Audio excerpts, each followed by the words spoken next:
একটি গুরুত্বপূর্ণ খবরের দিকে নজর রাখি। ম্যানহোল পরিষ্কার করতে গিয়ে 3 শ্রমিকের মৃত্যু। ঘটনার পর থেকেই বন্ধ ম্যানহোলের কাজ, ফলে গোটা এলাকায় কার্যত দুর্গন্ধে ভরা। কি পরিস্থিতি আমরা জানবো আমাদের প্রতিনিধি সৈকতের কাছ থেকে। সৈকত, লেদার কমপ্লেক্সের ভেতরের রাস্তাগুলো ঠিক কি অবস্থা এই মুহূর্তে, কারণ ম্যানহোলের কাজ তো বন্ধ হয়ে পড়ে আছে।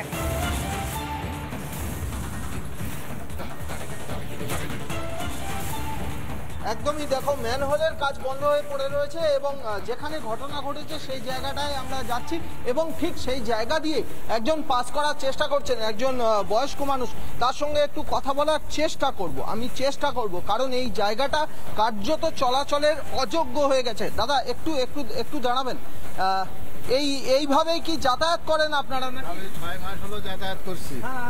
6 মাস, একদিন দুদিন না, 6 মাস হলো যাতায়াত করছে। 6 মাস এইভাবে পড়ে যায়? হ্যাঁ, এই কমপ্লেক্সের ভিতরের রাস্তাঘাটগুলো এইরকম মাঝে মাঝে কাদার ভিতরে পড়ে যায়। একটা দুটো দিন নয়। মানে আপনি নিজেও পড়ে গেছেন? হ্যাঁ, নিজেও 2-3 বার পড়ে গেছে। এই যে এখান দিয়ে আসার সময় পড়ে গেছি, এই দিয়ে যাওয়া যায় না। এরকম হয় কেন? এই মনে হয় যেন পাহাড়ি রাস্তা যাচ্ছি, উঠছি নামছি এইরকম। এরকমই তো হ্যাঁ, এই হলো অবস্থা। এই কমপ্লেক্সের যে ভেতরের এই রকম যে রাস্তাগুলো, এই রাস্তাগুলো তো দেখলাম প্রায় সবই এরকম রাস্তা। হ্যাঁ, অধিকাংশ রাস্তাই এরকম। ওইদিকে এই দোকানদাররা 6 মাসের বেশি হলো দোকানদারি করতে পারে না। অর্থাৎ এই রাস্তাটা সোজা গিয়ে ডান দিকে মোড়টা, বুঝতে পারলেন তো? সেই জায়গায় এখন লোক চলাচল করতে পারে। 1 বছর হয়ে এখানে 6 মাস তো, এখানে 1 বছরের বেশি হয়ে গেছে, ওনারা দোকানদারি করতে পারে। আমি একটু দাঁড়ান, আপনার সঙ্গে কথা বলবো। আমি এই ভদ্রলোকের সঙ্গে কথা বলবো, ইনি এখানকার কর্মী। তার সঙ্গে আমি যখন কথা বলবো, আমার ভিডিও জার্নালিস্ট ঘুরে ঘুরে এই এলাকার চিত্রটা দেখাবে। পায়েল, তুমি চিত্রটা দেখে নাও।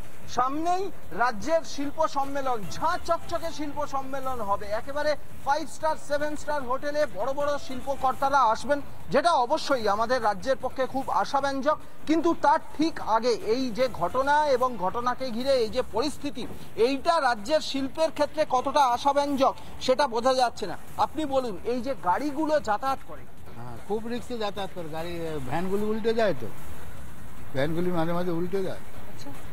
আর বুঝতে পারলেন তো, আমরা আরেকটা শুনেছি, বহু লোকের কানাকানি শুনেছি, বহু লোকের কাছে সেন্ট্রাল গভর্নমেন্ট 2000 কোটি টাকা দিয়েছে এই কমপ্লেক্সের রাস্তার জন্য। কেউ বলে 2000, কেউ বলে 3000, কেউ বলে 1500। মানে সে 1500, 3000 হোক, সেন্ট্রাল টাকা দিয়েছে বলে। তুমি যে ছবি তুলে ধরছো, নানা ধরনের কন্টেন্ট দেখার জন্য লাইক করুন, শেয়ার করুন আমাদের ফেসবুক পেজ, সাবস্ক্রাইব করুন আমাদের ইউটিউব চ্যানেল। পাশাপাশি অন্যান্য ব্রেকিং নিউজের জন্য অবশ্যই চোখ রাখুন রিপাবলিক বাংলায়।